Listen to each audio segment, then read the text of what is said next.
Welcome to Good Grief, the podcast where resilience meets reality. I'm your host, Dr. Christine Malone.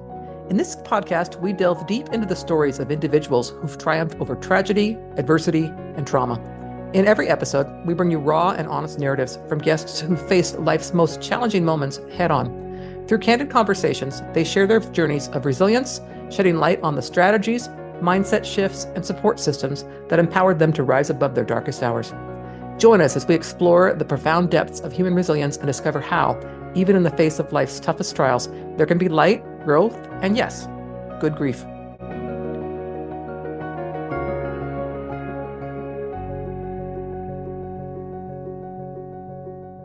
Okay, listeners, thank you so much for joining me today for my podcast.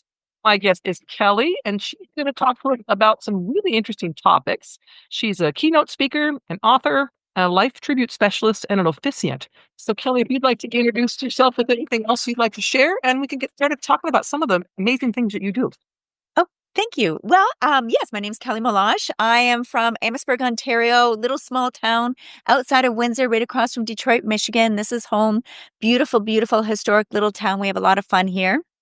I am life tribute specialist. Other people know it as a celebrant. I just believe from the deepest part of my heart that we all have a story within us. And our story needs to be told at some point during our life, at every milestone, but we gather these stories up. And I like to tell them, and I tell them when people pass away. Sometimes I tell them before they pass away. And then I blend that when I do weddings too. I get to know the couple. I get to know their story, their family story. So their wedding isn't, as we all know, you can go to a wedding and it's just boring and it's cookie cutter. And so I like to bring some life into it and make it personally theirs. Yeah. That's fantastic. So tell us about the first topic I have on here that I want to hear about is living funerals. So what is a living funeral? How does one put that together? Why would one put that together? Oh, a living funeral. I don't know why more people aren't embracing that, but it's part of my mission in this world to bring it out. There's a book called Tuesdays with Morrie. Oh, yes. Yes. That was a living funeral.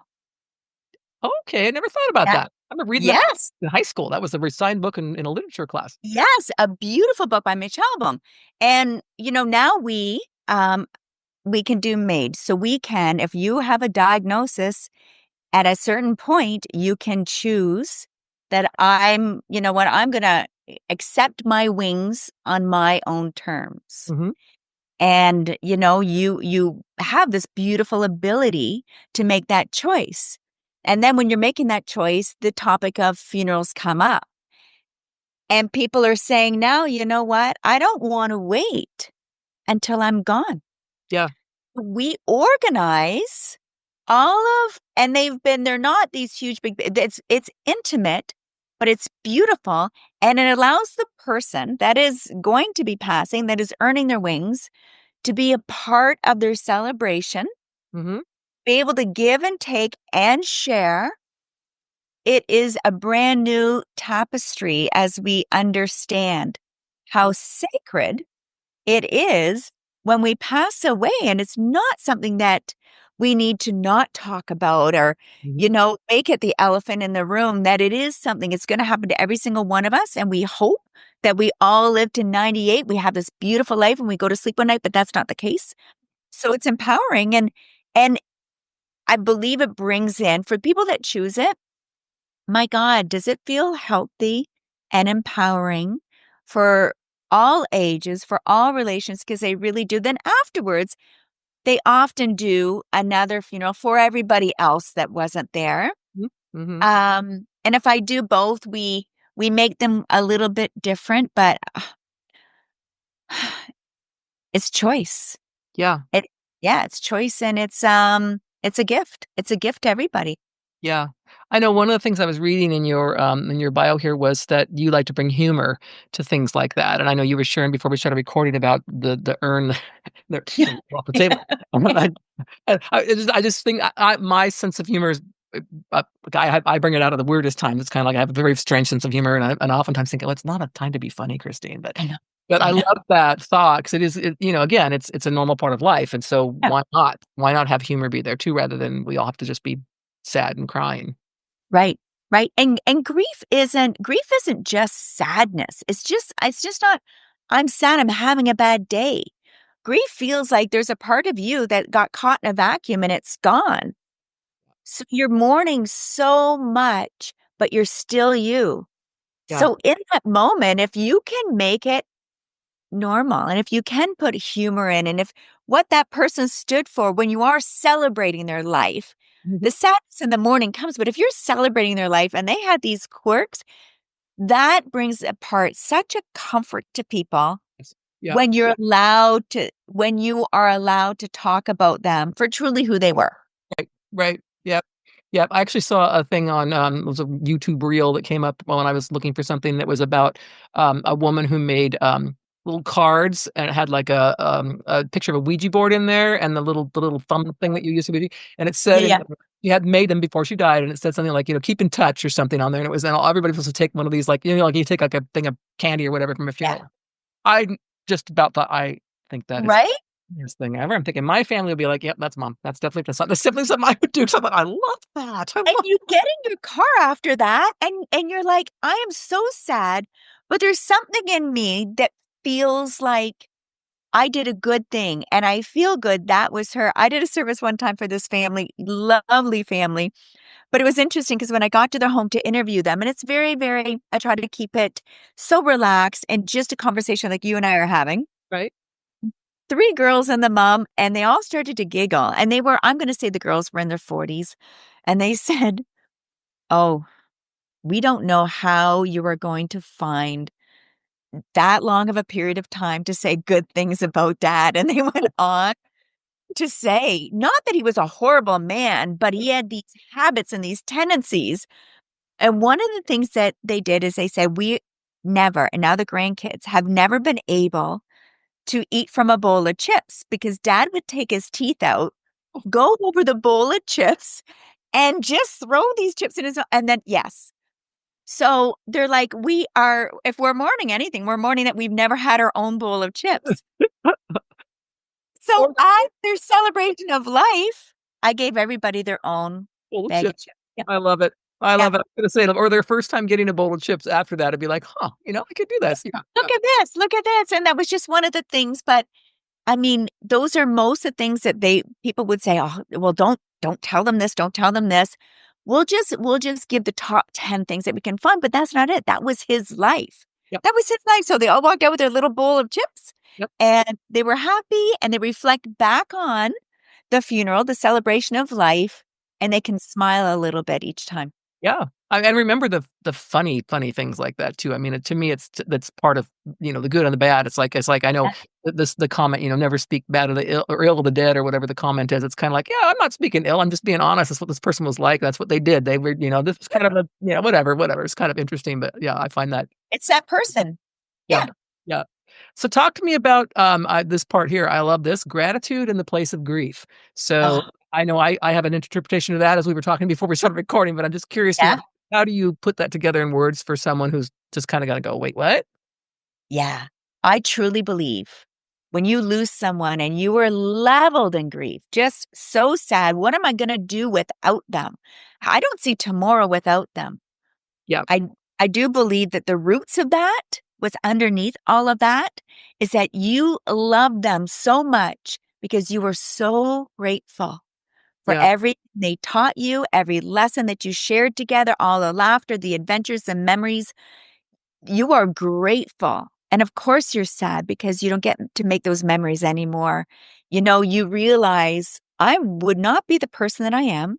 I would not have the skills that I have if it wasn't for that person, even if that person died tragically, mhm, even if there was hardship, even if they chose to take their own life, you are still grateful.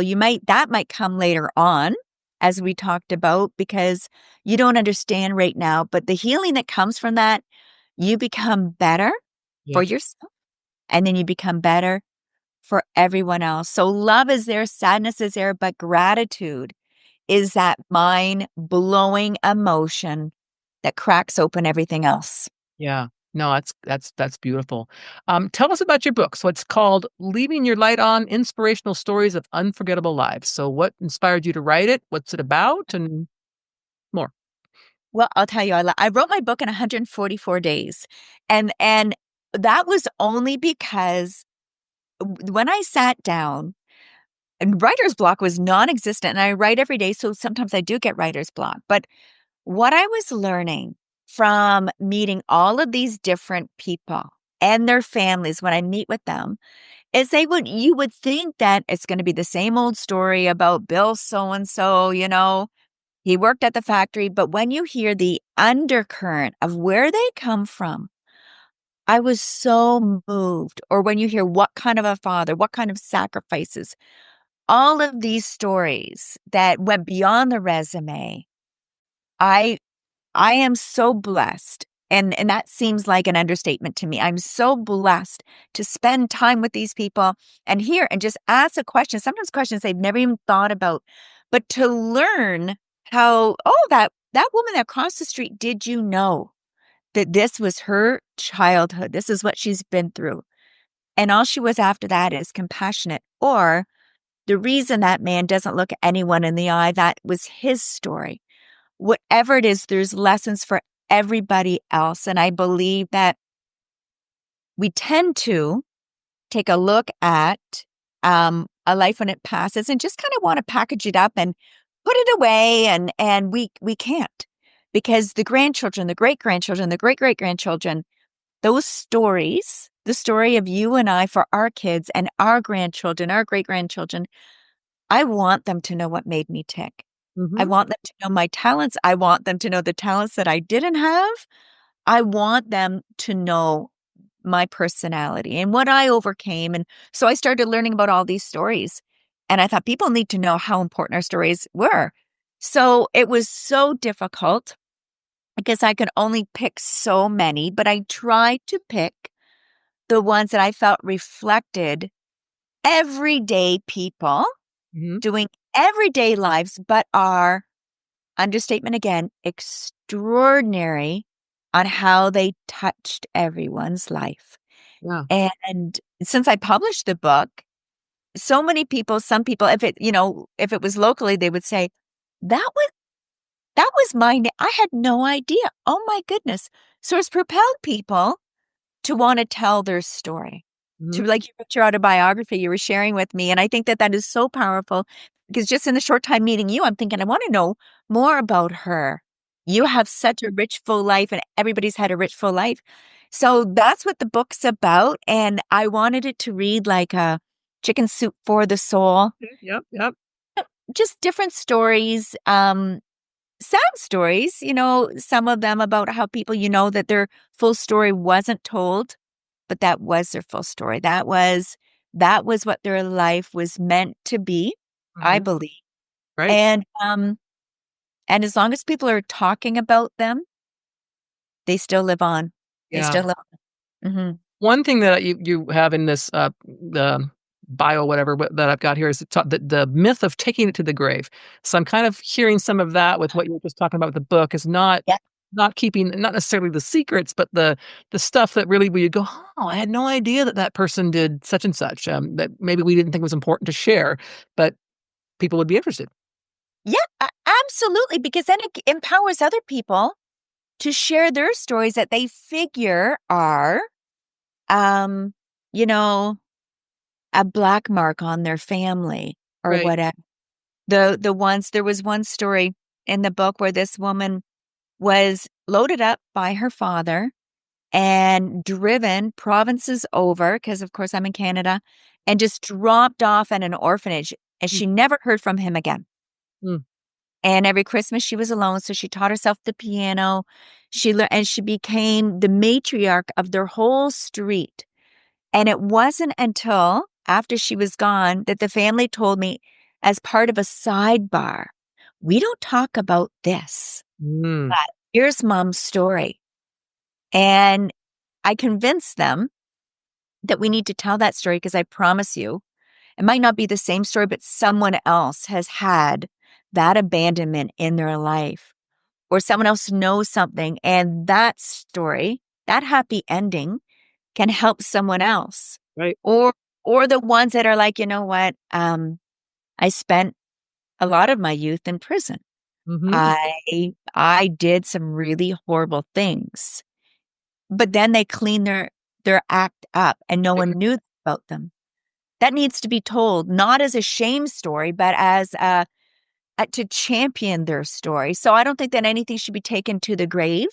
Right. Uh, most things shouldn't. Some things maybe, of Yeah. course, but most things we need not incorporate shame with the life. We need to rejoice in the lessons and the learning for everybody.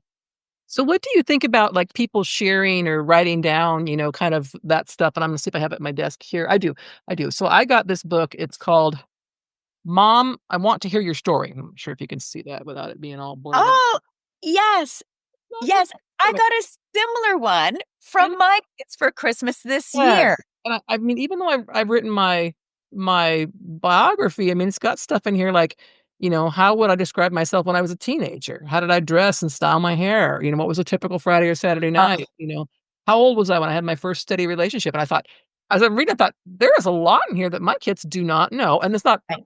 secrets, but it's just stuff that I would never have considered anybody ever be interested in and do what's on my travel bucket list and so on. So it is my goal to finish this book, and I'm going to leave it somewhere so that all my kids can share it when I'm gone to just say Yeah.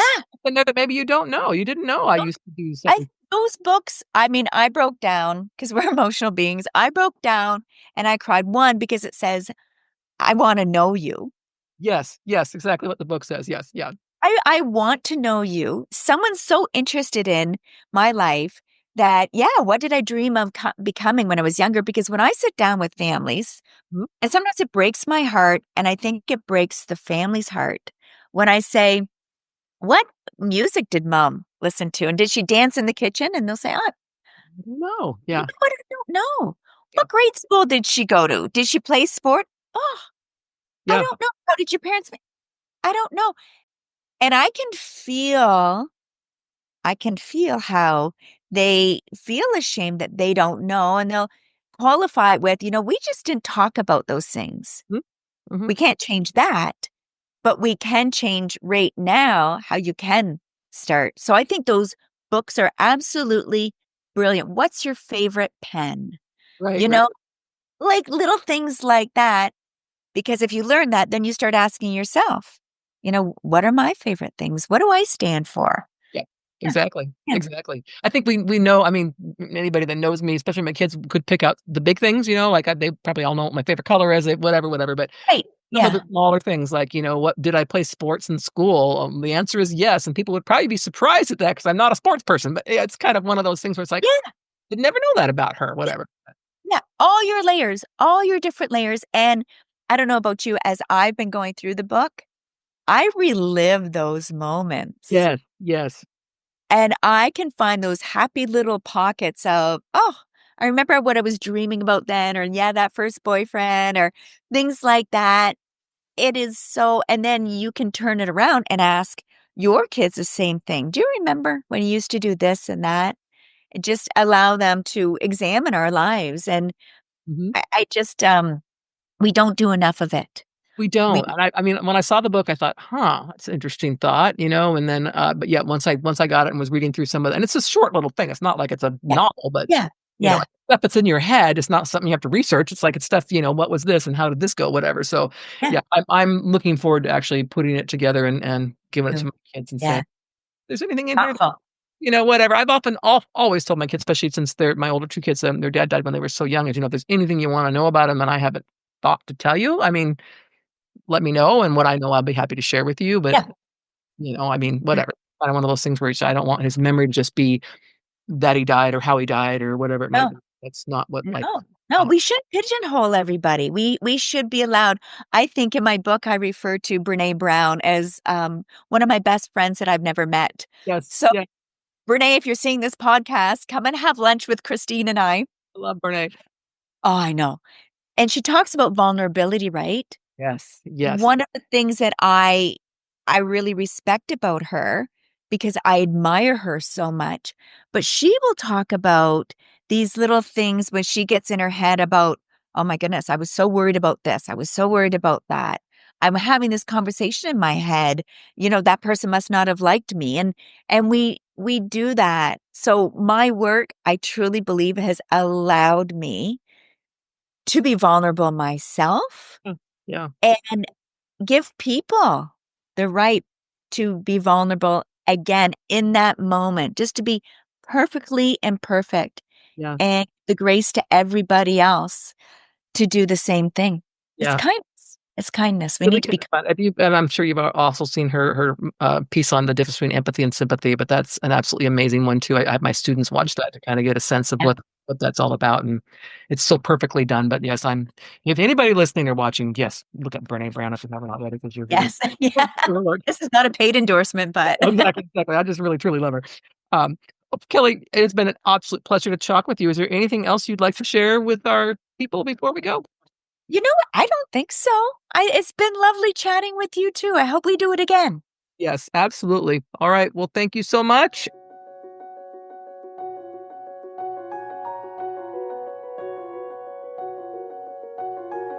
Thank you for joining us for this episode of Good Grief. We hope that the stories shared today have inspired and empowered you on your own journey of resilience. If you want to dive deeper into the themes of trauma, tragedy, and survival, be sure to check out my memoir, The Day I Became the Spider Killer, a memoir of trauma, tragedy, and survival.